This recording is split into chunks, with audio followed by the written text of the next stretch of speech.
him, not only did he moved from America, he was a top shot attorney in America. He took on big corporations like Monsanto and several oil companies here in America, but he relocated, right? Went to Nigeria and decided to run for the presidency.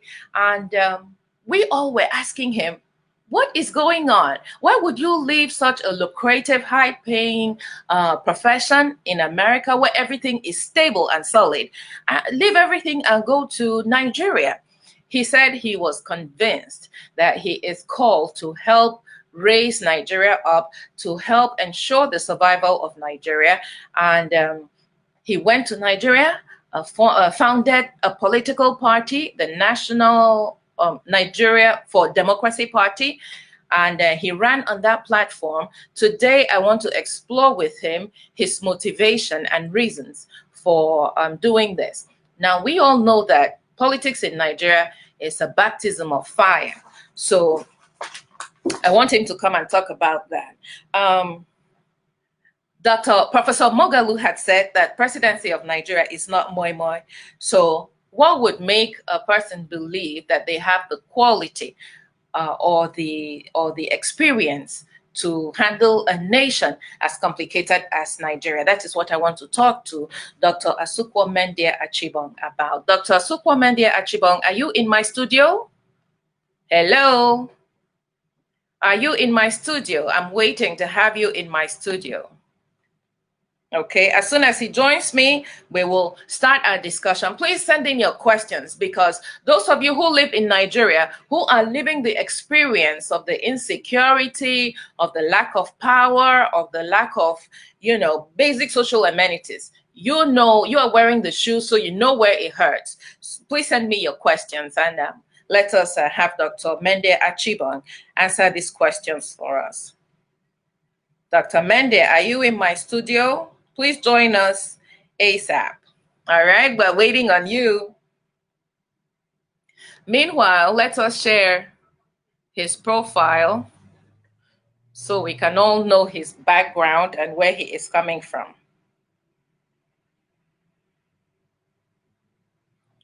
Dr. Archibong, we are waiting on you.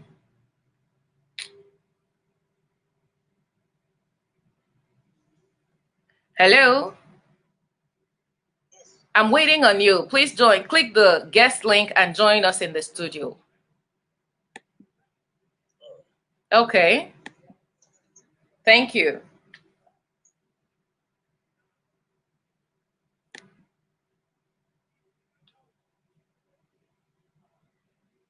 Dr. Archibong, we are waiting on you. Thank you.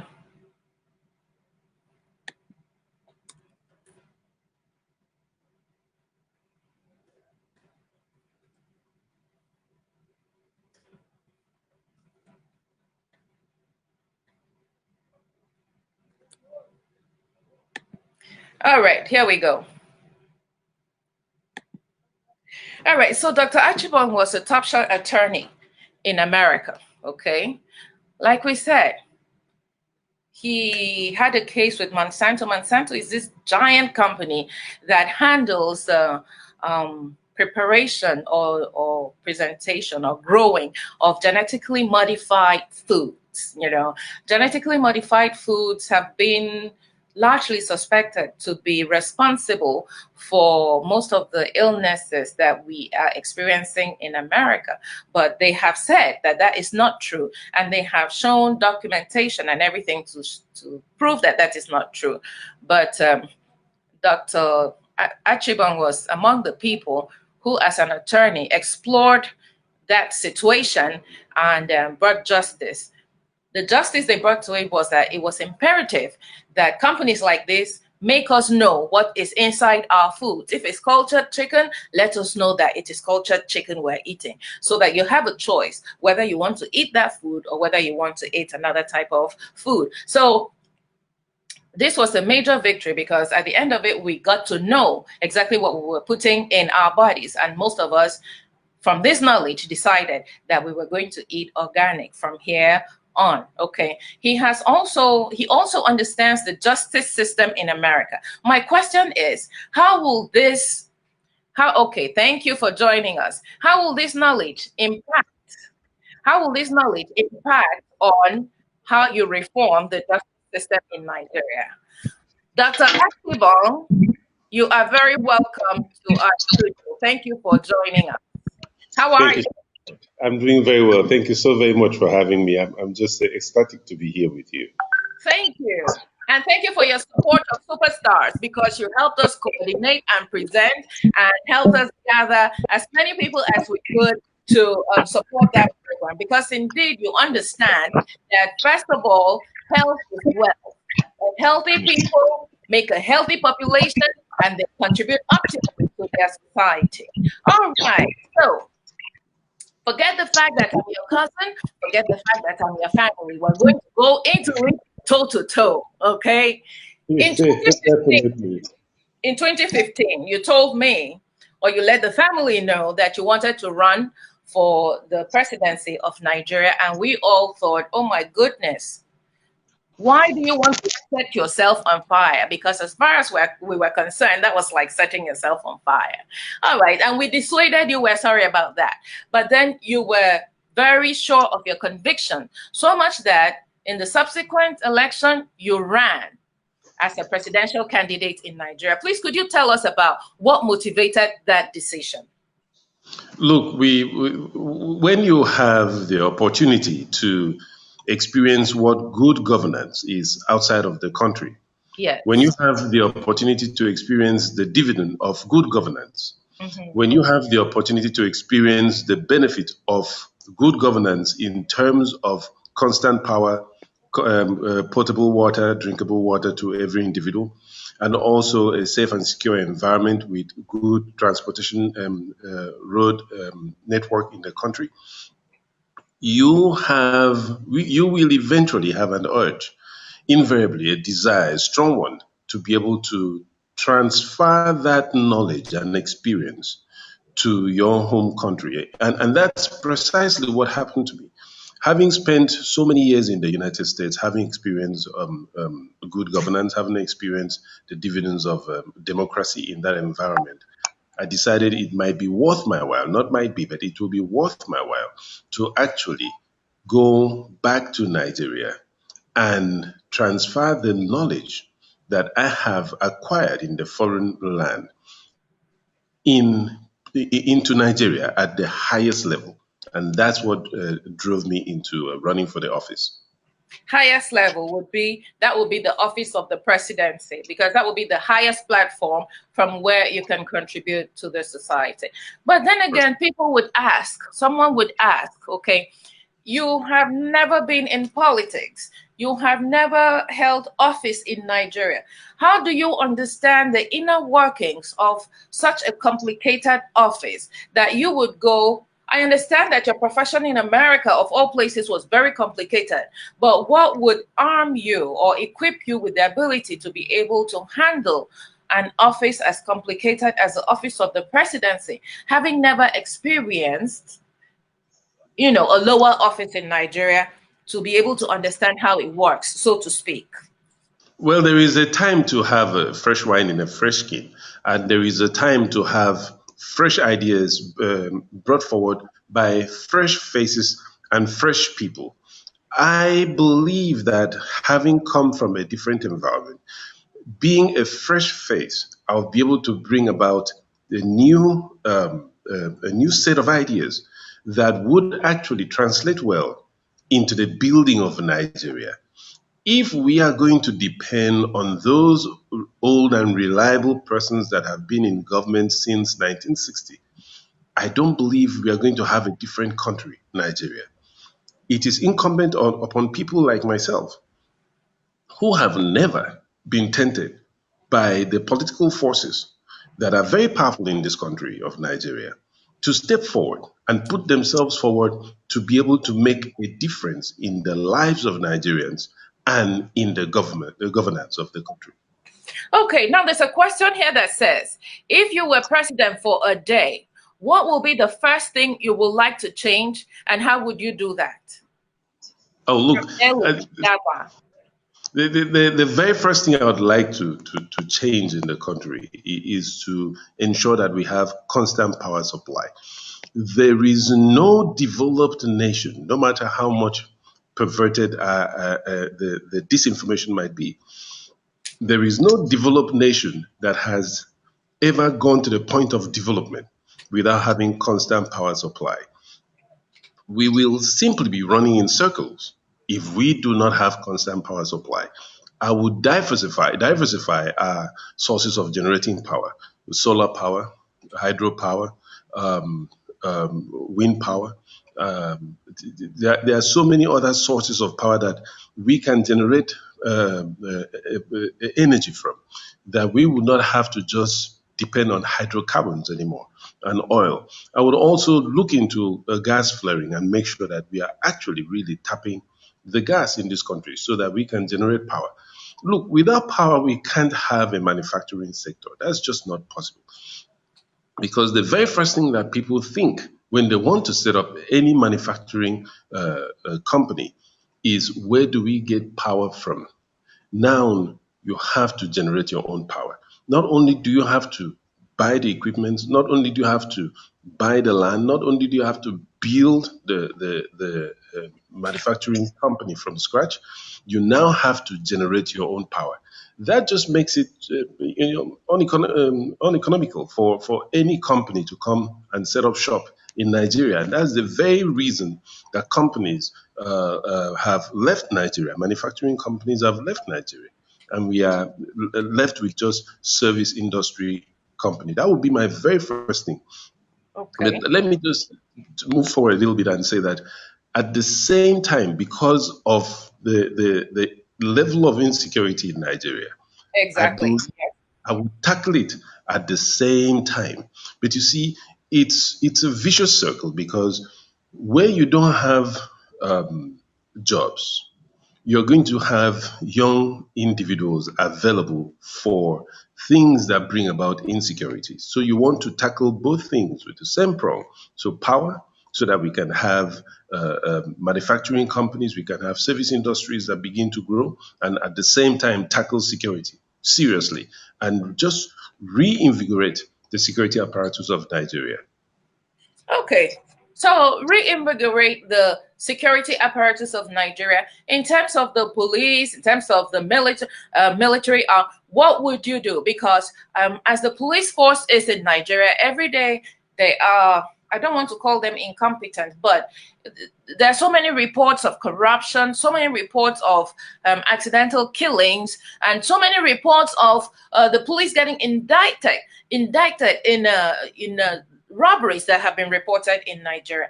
After that, I'm going to ask you where you're going to get the money from to do all that. Please speak on the security system and overhauling the police and military arm in Nigeria. Look, when you have a significant number of security personnel like the Nigerian members of the Nigerian police force Mhm. guarding very important persons in the country, you are drawing down on their operational strength and capabilities.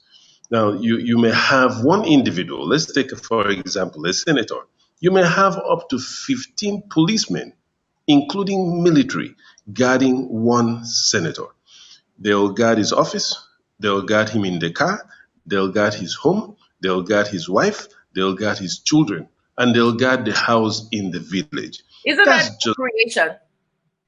I'm sorry? Isn't that job creation? No, that's not job creation. I mean, what that does is it takes away from the ability of the police to engage in community policing.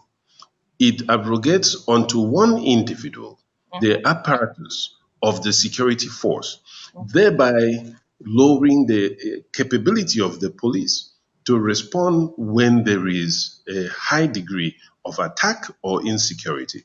Now, if we do away with the guarding of the VIPs, senators, members of the House of Assembly, or highly placed business persons, you'll have more policemen that will be engaged in the policing of the community. When we talk about corruption in the police force, the police also recruits from the Nigerian populace.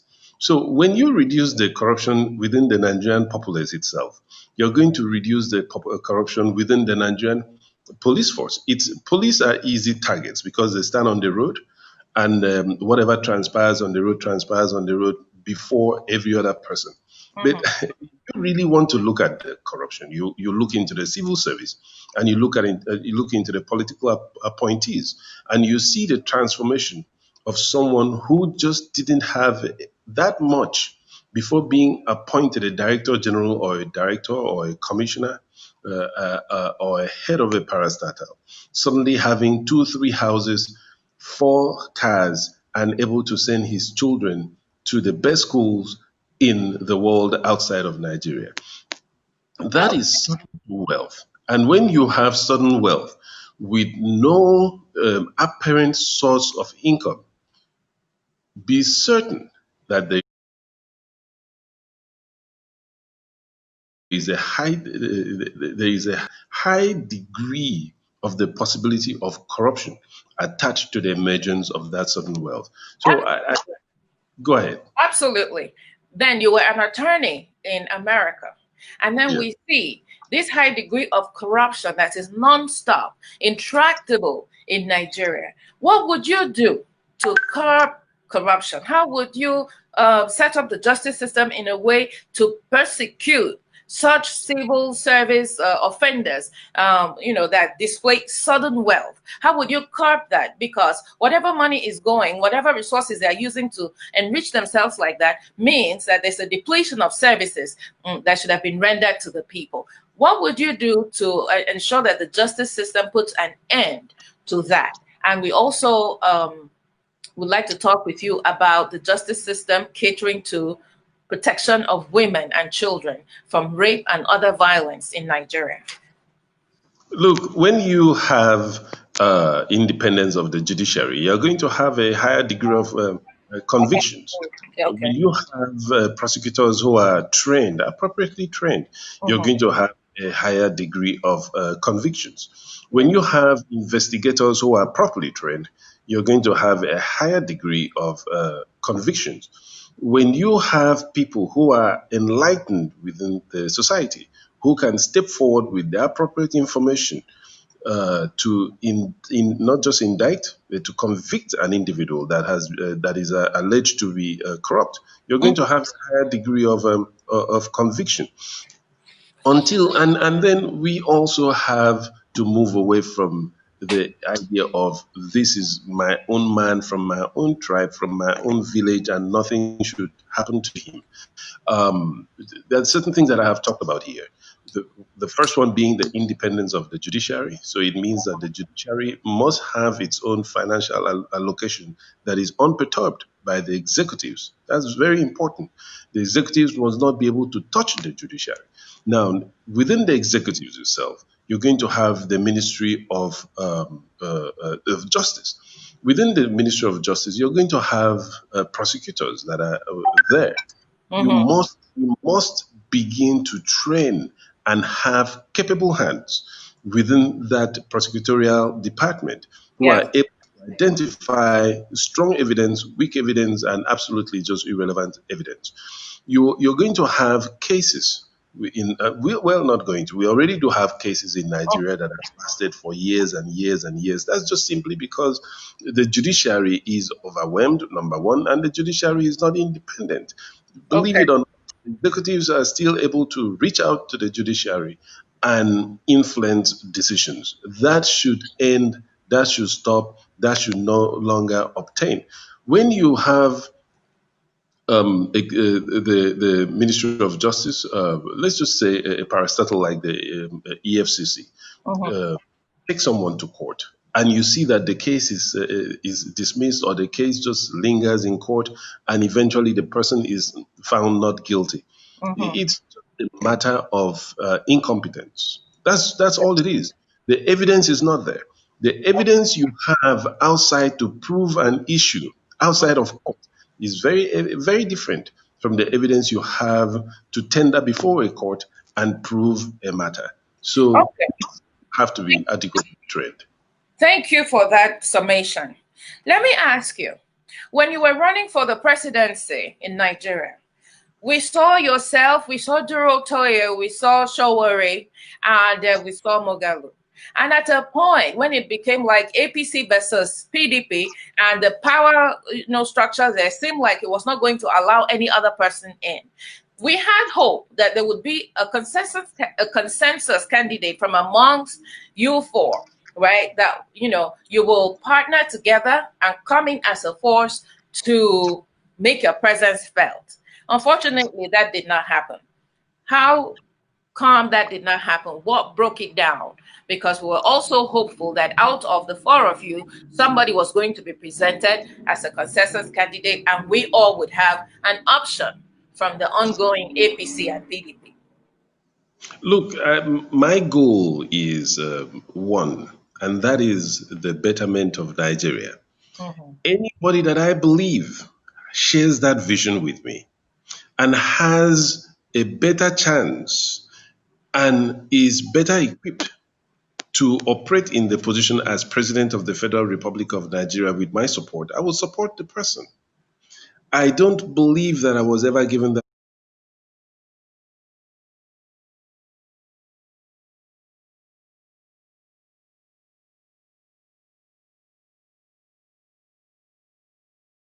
opportunity to support someone that shared that kind of goal and vision with me. Hopefully in the future, we will have more people with the same goals of a better Nigeria, stronger Nigeria, economically advanced Nigeria, that can work with myself or any other person so that we can have a strong, vibrant Nigeria emerge from our leadership. The presidency of Nigeria is not a do or die affair for me. Presidency of Nigeria is simply for me to be able to implement my ideas, which I believe is simply for the interest or in the best interest of Nigeria. Those ideas do not have to be implemented by me or no other person. Anyone that believes that the ideas of moving Nigeria forward must and only can be implemented by him or her is doing a disservice to the Federation of Nigeria. I don't believe so for myself. I simply believe that there are some fundamentals that I can bring into governance, like providing constant power supply, like providing good roads, water, security, a safe and secure Nigeria, economically strong Nigeria, and uplifting the mass of Nigerians from the abyss of poverty to the throne of wealth. I believe I can do that. A tree cannot stand alone and form a forest. So I have to work with others who share this vision with me. I'm ready and I'm willing. Okay. Are you going to run for presidency in 2023? You're going to try again in 2023? 2023. The audio suddenly went dead with that question. We can't hear you anymore. All right. Thank you for spending your afternoon with us. He's trying to survive the incessant power. I think we have a lag in transmission. Can you hear me now? Because I can't hear you anymore. Hello? Okay. All right, that was Dr. Archibong. I thank him very much for his insight, and I thank him for spending the afternoon with us. I would have loved to ask him about foreign direct investment, diversification of the economy like he talked about, how we could move from an oil-based economy to maybe an agricultural-based, expand the agricultural base so that we get more money coming in from export. He did talk about oil and gas. He did talk about gas, okay? And I was going to ask him about the project that the President Buhari has started, the gas project that he has started in the cities up north. What about the ones for the cities down south? Is there any prospect of something like that? Are you still with me, Dr. Archibong? I just heard the very last part of your question about projects up north and Yes, yes. down south. There's a gas project that is being planned by President Buhari up north, and this is going to create wealth for young people up north. Do you know of any such projects for the cities down south, or what is your input or your comment on that? Well, I don't know of any other project. I'm not saying that it does not exist or will not come into existence, but I'm not aware of any project of that nature in the southern part of Nigeria. When you have a project that you're going to pipe gas from the southern part of Nigeria all the way to the northern part of Nigeria, you're going to have a higher cost of production. I hope they have made adequate plans to offset the higher cost of production if the gas is pipe all the way from the southern part of Nigeria to the northern part of Nigeria. Okay, so before your audio died, conveniently, I was asking you if you were going to run in 2023 for the presidency of Nigeria. Well, I see. I had said that we are still in 2020, and 2023 is so far away. Right now we have a pandemic that has affected the whole wide world, and Nigeria is an exception. And consequently, we have a depressed economy, a worldwide economy that is depressed. Nigeria is not an exception. A lot of people are out of work in the United States. I know that there are 43 million people that are out of work in the last 6 weeks. In Nigeria, we don't really have proper numbers that I can reel out to people to be able to say exactly how many people are out of work. But I can tell when I look around me, I see my neighbors are out of work. I see my friends are out of work. And I see that a lot of Nigerians are out of work. For example, restaurants are not operating at full capacity. Hotels are not operating at full capacity. People are not able to travel, so travel companies are not functional. Airline industry is down. Hospitality industries are down. The only thing thriving right now is most likely the food industry, buying and selling of food. That's about the only thing that is going on right now because we have to eat. So that's what I'm more focused on keeping the Nigerian economy alive, strong, sustainable, and competitive. Yes, I see that you're not just quiet, After the elections, everybody went quiet. I don't know if this is just privileged information, but I've been following you. And I see that you have a platform where people are understanding the economic situation of Nigeria, understanding the processes going on in Nigeria, and suggesting ways of suggesting solutions to some of the problems. Do you want to share with us what goes on that platform? I think it's the NFD platform on Facebook and on WhatsApp. What's going on there? Is it a place where you could open it up to the larger society of Nigerians to join you and also bandy ideas or exchange ideas on solutions they will prefer for the different problems in Nigeria? I find it a very educative platform. This is why I am requesting this. What do you say to that? Look, certainly all Nigerians can come on board. The platform is more of the tip of the spear. What we have is a shadow cabinet that I have put in place. So this shadow cabinet comprises of a shadow cabinet member for health, for Ministry of Agriculture, Foreign Affairs, Education, in Ministry of Interior, Attorney General, and Minister of Justice. So when an issue arises in Nigeria, I have someone who is in charge of that area that can advise me as to how to move forward.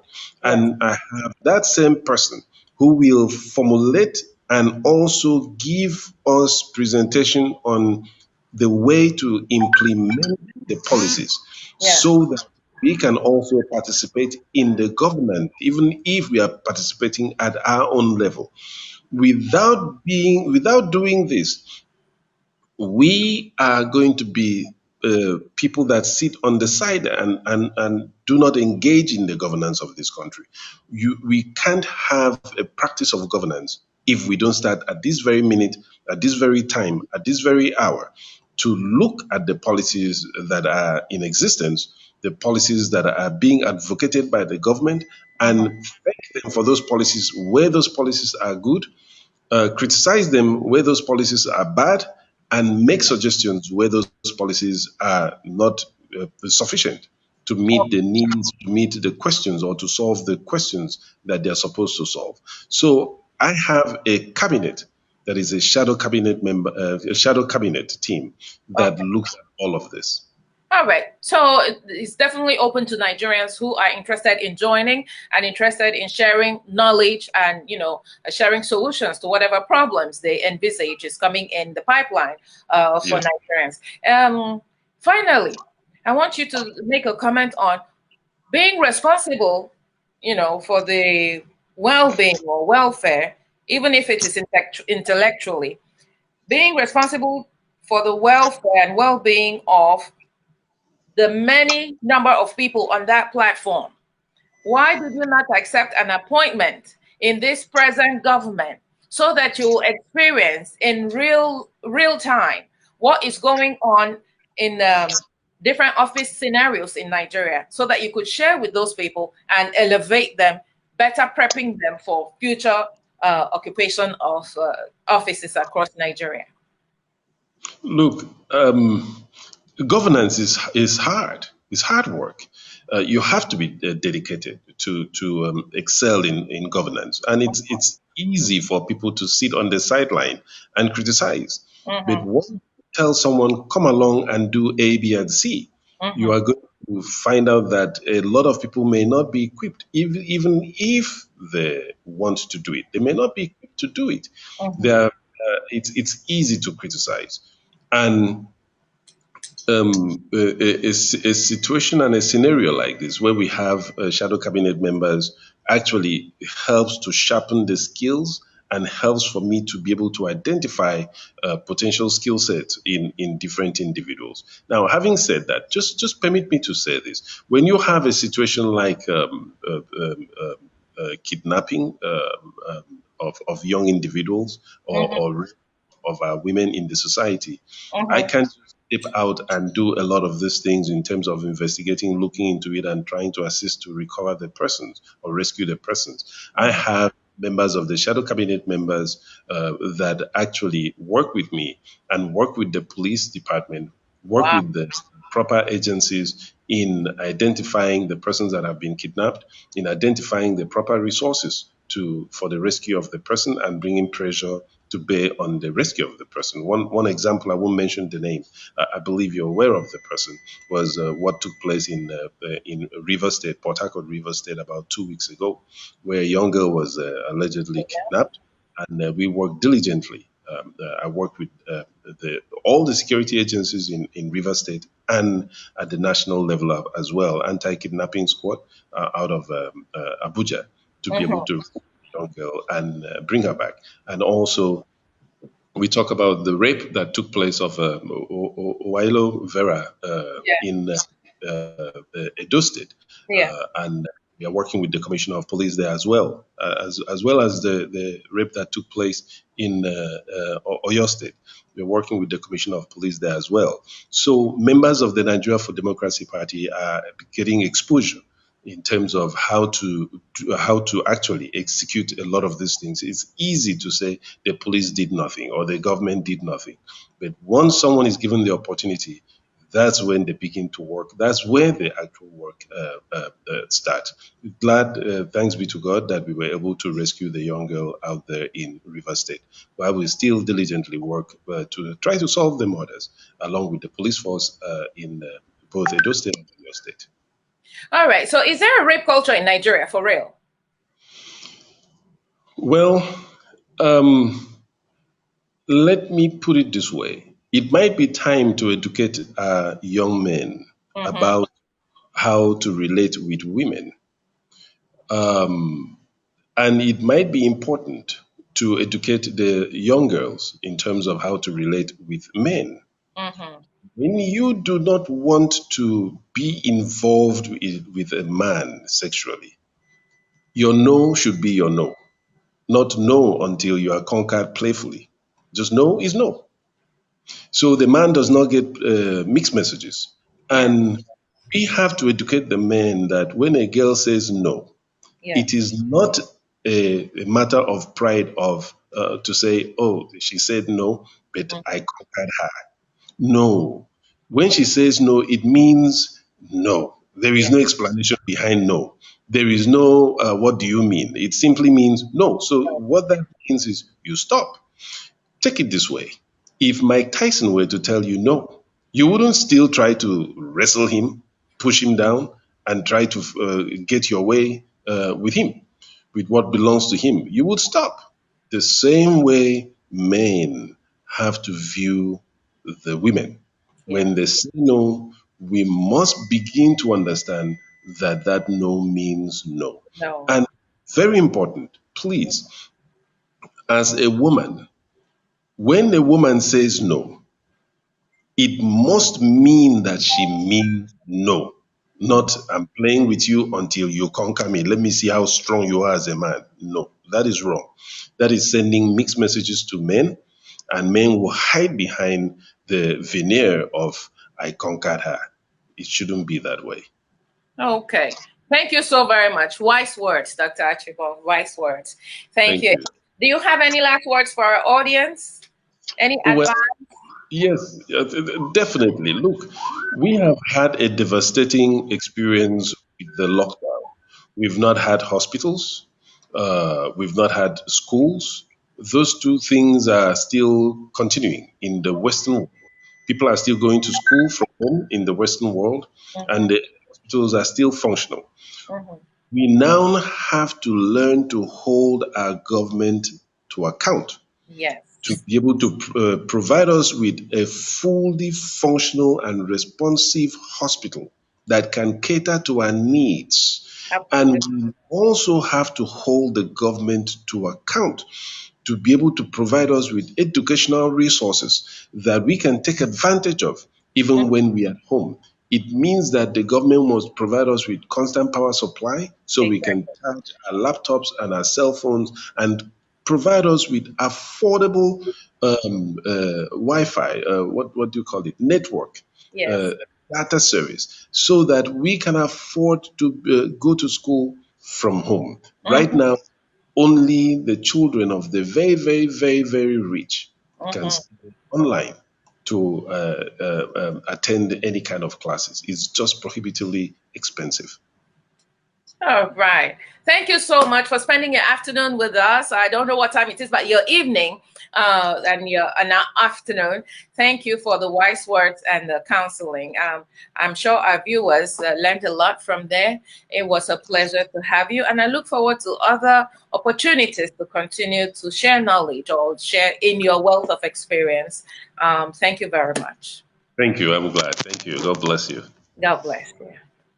All right, everybody, there you have it. That was Dr. Archibong speaking with us, a member of the Not Too Young. He relocated from the United States and served his country, ran on the platform of running for the office of the presidency in Nigeria. I encourage the rest of you who have great experiences like that, who have experienced good governance, who know what it takes to get it right when it comes to moving a nation forward. We can start right now by supporting our president, President Buhari, in all his